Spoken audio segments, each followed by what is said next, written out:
This chapter is all about efficiency. Now, at this point, some people, and I might put myself in this category, oh, it's time to go on to the next chapter. I want to get to the good stuff. I want to get to the photoshopping. And I do too, don't get me wrong. But this stuff is important. When I went to cooking school, culinary school, first 2 weeks, about the only thing we made was something called a raft. You know, friends call me up. Hey, what have you been cooking? I say, we haven't done anything yet. They say, you've been there for 2 weeks. What are you doing? We're learning knife skills. We're learning kitchen organizational skills. We're learning all these things. These are our knife skills, our organizational skills. We're learning the program. And besides that, this particular chapter is about efficiency, how to get you going faster and even the program going faster. And there's nothing wrong with that.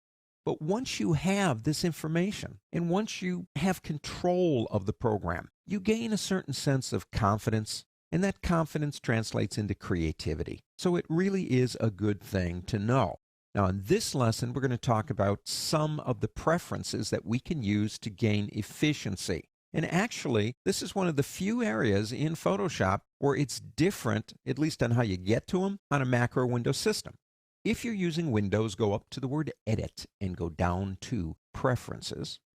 If you're using a Mac like I am, go to the word Photoshop and go to Preferences. Now, you can also use the shortcut Control, that's Control in Windows, Command on a Mac, Control or Command K to take you to the general preferences. And let's go ahead and check these things out. We could easily spend 2 hours here going over every one of these. It's not necessary for this chapter, although we will revisit preferences in other chapters when the things that are in them are relevant to what we're doing. One thing in general I want to mention, and that's Export Clipboard right here. What is that? Well, if you use it, or if you leave it on, that's the default. Basically, when you close Photoshop down, any copied material in your clipboard that you've been copying and pasting in Photoshop, and we do copy paste in Photoshop, stays in the clipboard. To what end? Well, maybe you're going to open up another application like Illustrator, maybe, I don't know, InDesign, Microsoft Word, and you're going to paste it in there. Now, I don't recommend that. Let me explain why. When you take image and color information and do a copy and a paste, you're kind of filtering it through the operating system's clipboard, and it does change things like colors. Maybe not a lot, but it does. If I'm planning on moving some physical image in Photoshop into another program, rather than copying and pasting, I would save it as a PSD or a JPEG or something and open that actual document. So I turn this one off. And the reason I do is because when it's off, it purges the clipboard when Photoshop's done, and you're not clogging up and slowing down your computer with information you really don't want to use anyway. That's general. Let's go into interface for one quick one here. Notice I have this turned off. Now that's turned on by default. They're tool tips. The tips come up, you've seen it. When you hover over a tool or something, it tells you a little bit about it. The reason I don't like those for teaching is because sometimes they get in the way, and I don't want them getting in the way of what we're trying to talk about. The other thing is once you become familiar with the program in a sense, they kind of get in the way anyway for you. Okay, so you want to watch that. I'll mention one other thing really quick. This is more aesthetics than efficiency, but they have really done some cool changes at Adobe on how we view things. For example, you've got these buttons up here to change the background. I like it darker because it takes the emphasis off of the interface and onto what you're trying to do. Down here, you can even now change things like the text that's inside of the panels and the menus by changing it right in here. That's pretty cool. You will have to restart to see those changes activated. Now let's go into performance. This is kind of where I want to be anyway. Memory usage is RAM memory. All computers have some RAM on them. Some have more than others. Photoshop is a very RAM-intensive program. Let me move this a little bit over here for a second. See these numbers down here where it says 69 megabytes, 69 megabytes. That is the operational size of the image, the one on the right, that number.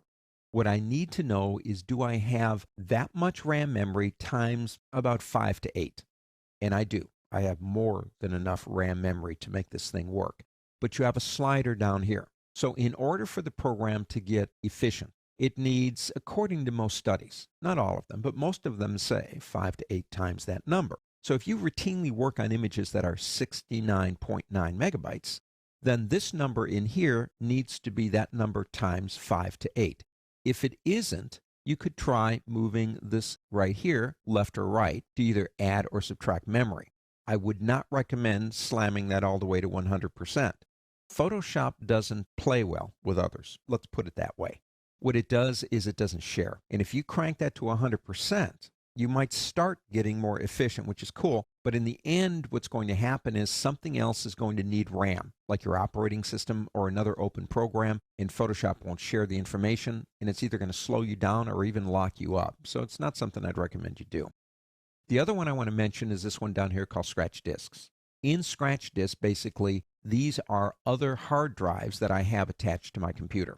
If I use them, if I turn them on, what does that mean? Well, Photoshop also uses Scratch Disk, which is hard drive space, and it writes stuff back to the hard drive based on what it's doing. Like, well, it's doing a filter. You see that little bar come up, a progress bar, and it's going really slow?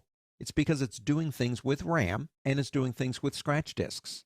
But you're only using, by default, your main drive. And that thing's got a lot of stuff going on. You've got your operating system, you've got your programs, everything is being read-write, read-write, read-write off that one drive.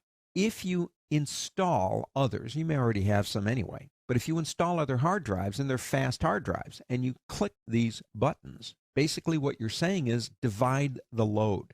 Now, studies have shown that if you use additional Scratch Disks, and you can use as many as you've got, and they're fast, they can increase the overall performance of Photoshop by sometimes up to 20%. That's not too bad.